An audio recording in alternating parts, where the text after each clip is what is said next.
कहानी। समय की घड़ी और खोया हुआ गांव। एक पहाड़ी के नीचे एक छोटा सा गांव था जहां मीनू नाम की एक लड़की रहती थी। मीनू बहुत जिज्ञासु थी।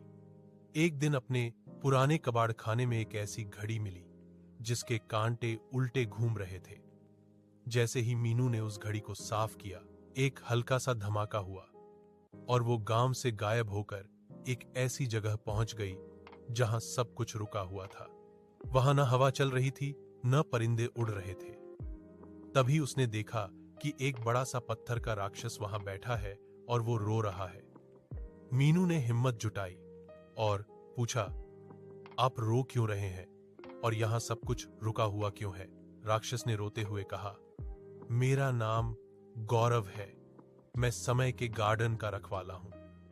मुझसे गलती से समय की चाबी टूट गई, इसलिए पूरी दुनिया का वक्त रुक गया है। अगर अगले 1 घंटे में ये चाबी नहीं जुड़ी तो सब कुछ हमेशा के लिए ऐसा ही जाम जाएगा।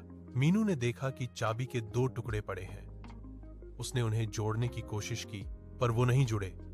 तभी उसे याद आया कि उसकी दादी कहती थी कि सच्ची दोस्ती और दोस्ती से टूटे हुए दिल भी जुड़ जाते हैं। मीनू ने गौरव राक्षस का हाथ पकड़ा और बोला, हम मिलकर इसे ठीक करेंगे।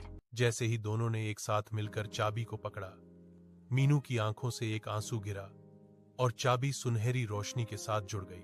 राक्षस खुश हो गया और उसने चाबी को आसमान की तरफ घुमा दिया।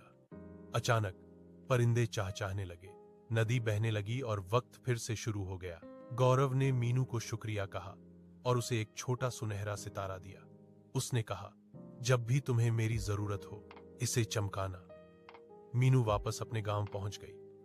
उसने किसी को नहीं बताया कि वो कहां गई थी, पर अब वो वक्त की कीमत समझने लगी थी और हर दोस्त को भूल से जीती थी। हमने क्या सिखाया?